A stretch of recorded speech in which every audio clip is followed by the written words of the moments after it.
Anyway, sorry about that. I got cut off. Um, so back to what I was saying. I like to refer to the movie Groundhog Day because it talks about how, you know, something kept repeating over and over and over every day, wake up, same thing happened until he had to come to a point where he had to remember, okay, this has happened before. This same situation is going on.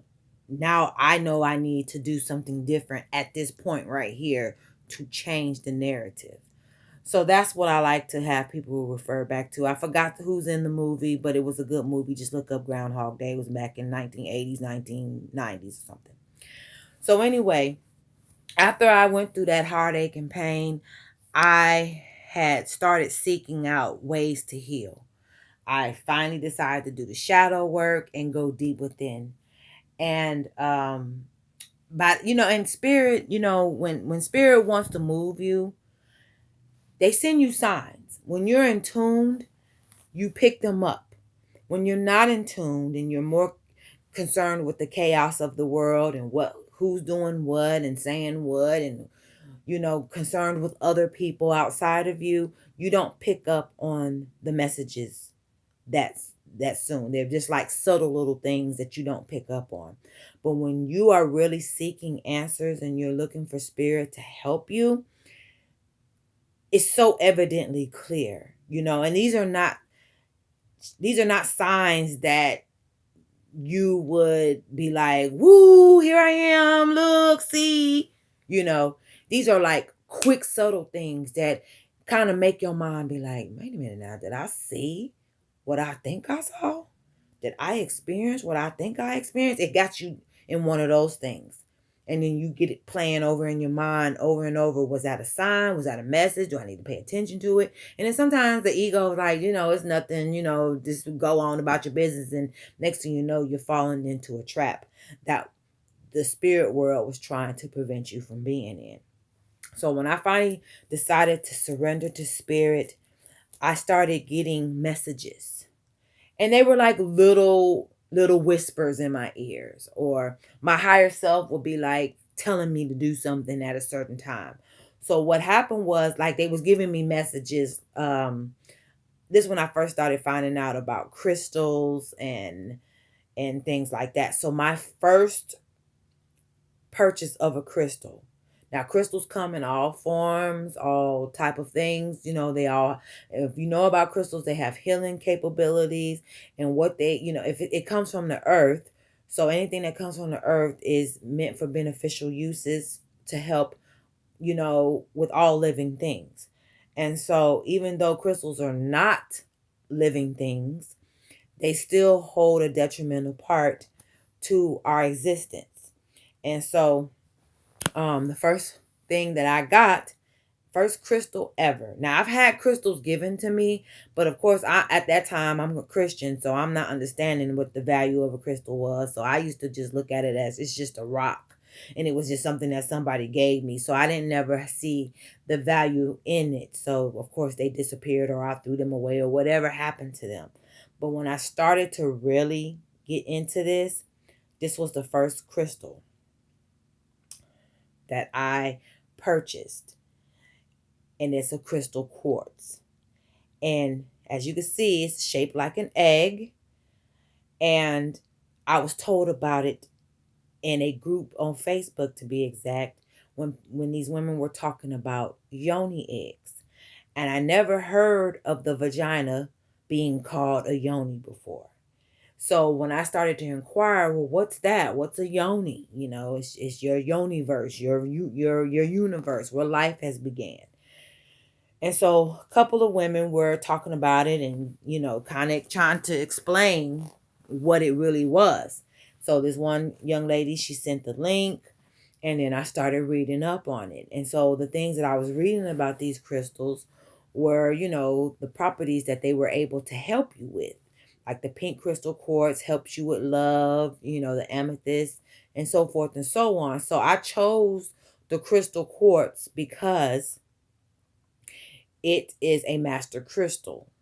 It And then back in this day, I didn't know anything about chakra systems or any of those things. So all I had was the knowledge about crystals and yoni eggs. And something just told me to try it. What else did I have to lose? If I really wanted to heal and change my life, and this had so much good things to say about it, especially with me knowing about it for the first time. At this time, I had let my guard down and decided to surrender to spirit and say, I'm ready to make the changes necessary to get me out of this situation where I don't have to deal with this anymore. It needs to end. I don't deserve this. I will no longer go through this anymore. So I purchased my yoni egg. I got it roughly about maybe a week. And the first time I got it, I got the instructions. I can't even remember to tell you who I got it from, but you can just Google it and purchase it. Amazon got a whole bunch of them. But anyway, I want to say it was the Yaya sisters or something.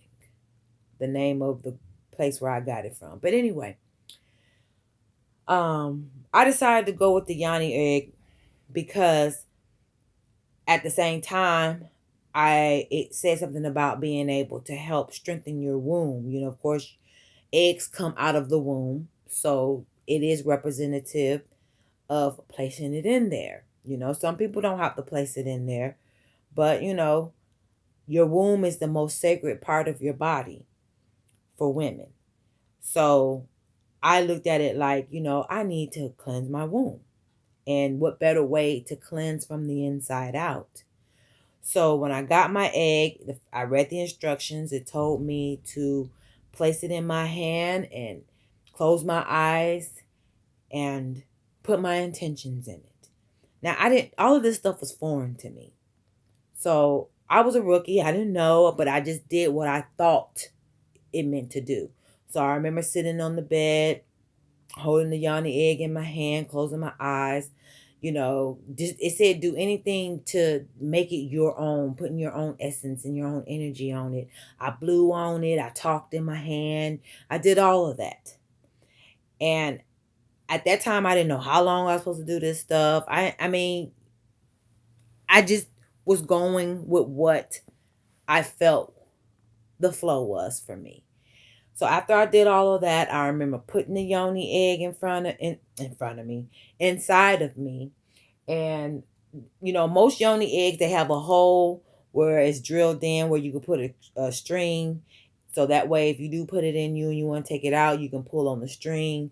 This didn't have one. So I was concerned, going inside my woo-ha, how will it come out, But after a while, I learned that after the intention has been set and you put it in your womb, it stays in there until it's ready to come out. So I put it in there, and it's also good for Kegel exercises, the actual egg shape. Good for Kegel exercises. You hold it in there, do whatever you do. It's supposed to strengthen your Kegel walls. So I was doing all of that. And it was uncomfortable at first because it was like every time I felt like I had to pee, that I felt like the egg would be slipping out. You bear down when you pee or poop or whatever, and it could just slip right on out. So I always used to have to put my hand there because I didn't want it to come out then. So after, I guess, it got done doing what it needed to do inside of you, it just falls out whenever it wants to. And I was always trying to prevent it from falling in the toilet.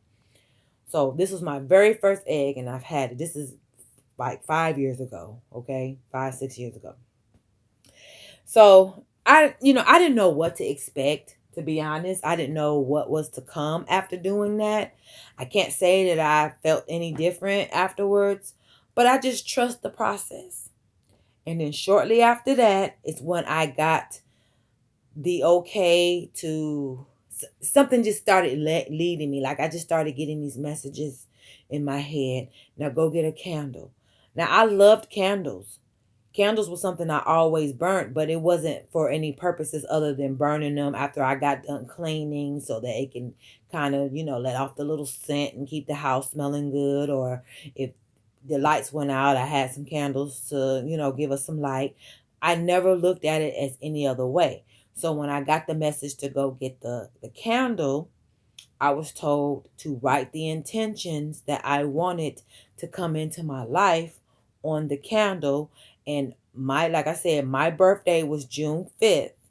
Sunday, June 5th, the same day I was born under the same moon 40 something years ago.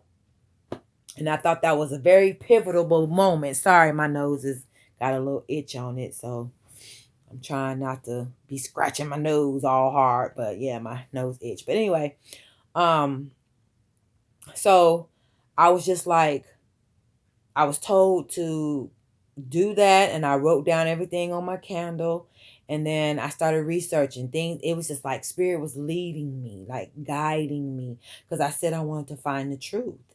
And when, like I said, if you ask, you shall receive. You knock, it shall be, opened, and all that other good stuff. You know what I'm saying? And it's the truth. So I remember writing down my intentions. I had researched for days on how to do a ritual. You know what I'm saying? New moon and full moon rituals.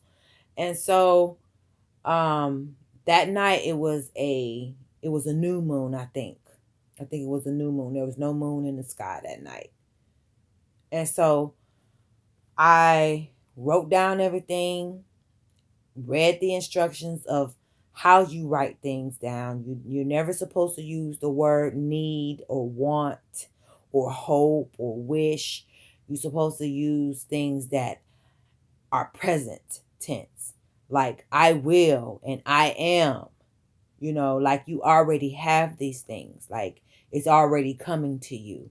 You don't speak of it in any type of desperation way, like I really, really hope, I can't wait, all that shit, because whatever you put out into the universe is going to come back to you, because words are spells. So the universe is only going to give you what you ordered. And if you're just saying things, you're going to get back what you're saying. So if you want something in specific, you have to say the things in detail what you want. I didn't know that then. So of course, as a rookie, I'm just learning. So I remember writing down everything that I wanted without using the word want. But I was writing down everything that I wanted to come to me. And I was told to go under the moon that night on my birthday and read off what I wrote, everything what I'm releasing pretty much, and what I'm trying to bring in. See, at that time, I didn't know the difference between the phases of the moon and what you should do and what you shouldn't do on certain moons. But I was just doing what I was being told to do, what I was being led to do. So I read it, burnt my candle, and then it says burn the paper. If the paper burns into complete ash where there's no residue left over, then your petition has pretty much been answered by God. But if there's a little piece that won't burn or whatever, then you got to really ask yourself, is what you wrote on that paper really what you want to let go of? So once I learned all of that, I had a pretty good burn. My paper burned into complete nothingness and went on up to the heavens. And then I didn't think nothing else about it after that. Slowly, my life has started changing. It was like a veil was being lifted off my eyes. I denounced Christianity. Shortly after, I didn't believe in Jesus anymore. I didn't believe everything in the Bible. I do feel like the Bible is a stepping stone. It has breadcrumbs in there, but I don't believe everything in the Bible. And like once I denounced Christianity, it was another weight lifted off my shoulders. And because at that time, I thought everything was a demon. In Christianity, I thought everything was evil. I thought people were evil. I thought people were possessed with demons. And I just always felt like I was being spiritually attacked all the time. There was times where I'd be in rooms and, the hairs on my back and my neck would stand up. And the first thing I thought was something evil. And I rebuke it in the name of Jesus, doing all that stuff. I ain't had that issue happen no more ever since I denounced Christianity. I just say that a lot came off of my shoulders, and I'll never forget that moment. So, anyways, I'm gonna let that be the end of part 2, and I will get back with you with part 3 soon. Peace out.